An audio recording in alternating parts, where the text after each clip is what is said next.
بسم الله الرحمن الرحيم. الحمد لله رب العالمين، والصلاة والسلام على أشرف الأنبياء والمرسلين نبينا محمد وعلى آله وصحبه ومن تبعهم بإحسان إلى يوم الدين.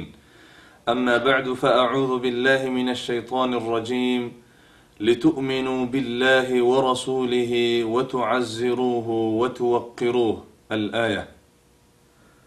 زما محترم مسلمانان ورونو، د محمد مصطفى صلى الله عليه وسلم په مونږ او تاسو باندې ډیر حقوق لري، ځکه چې هغه په مونږ او تاسو باندې ډیر مشفق او ډیر منعم او ډیر حریص او ډیر تکلیفونه زمونږ او ستاسو لپاره تیر کړي دي.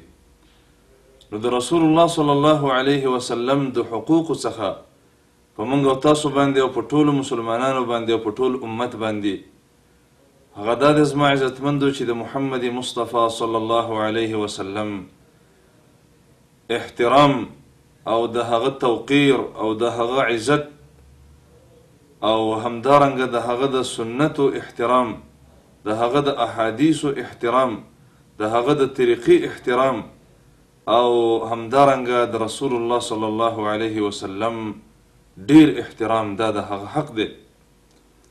زما عزتمندو، الله سبحانه وتعالی فرمای چې محمد مصطفى صلی الله علیه وسلم ویره ورکوونکی او زیره ورکوونکی دی، او د دې لپاره الله سبحانه وتعالی موږ او تاسو ته رالیږلی چې موږ ته خپل رب را وپېژنې. لتؤمنوا بالله ورسوله.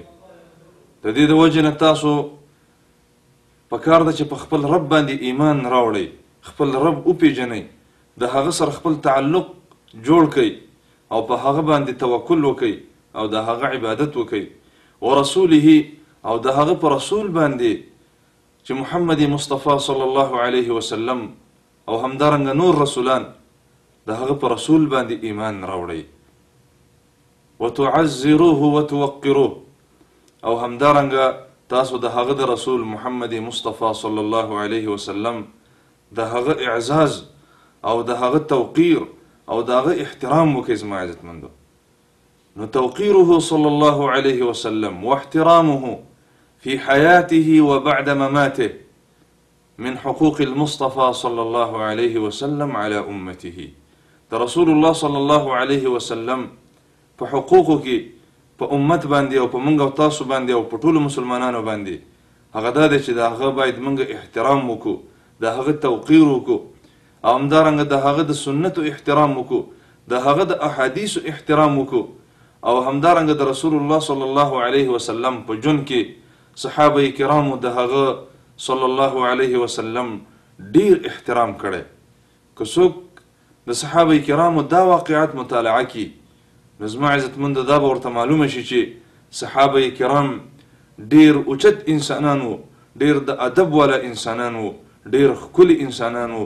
الله سبحانه وتعالی د خپل نبی د صحبت لپاره غوره کړي، نو د الله د رسول ډیر احترام یې کړی، د الله د رسول ډیر توقیر یې کړی، او د هغه سره ډیر د ادب معامله کړې. نو په موږ او تاسو باندې هم دا واجب او فرض ده، او د رسول الله صلی الله علیه وسلم حق دی چې موږ د هغه احترام وکړو، د هغه توقیر وکړو، د هغه د سنتو احترام وکړو، د هغه د احادیثو احترام وکړو. همدارنګه زما عزتمندو، د رسول الله صلی الله علیه وسلم د دین احترام وکړو او د هغه تابعداري وکړو. زما عزتمندو، تاسو به وینئ بعضې انسانان چغې وهي چې موږ د الله د رسول محبوبانی، موږ د الله د رسول عاشقانی، خو چې د هغه زندګۍ ته وګوري، د هغه په زندګۍ کې د محمد مصطفى صلی الله علیه وسلم د هغه طریقې پکې نه وي، د هغه په اعمالو کې د محمد مصطفى صلی الله علیه وسلم اثر نه وي، نو هسې دعوا ته هیڅ اعتبار نشته دی، ځکه چې الدعوه بدون الدلیل لا يقبل، ځکه چې دعوا بغیر د دلیل نه قبلیږي.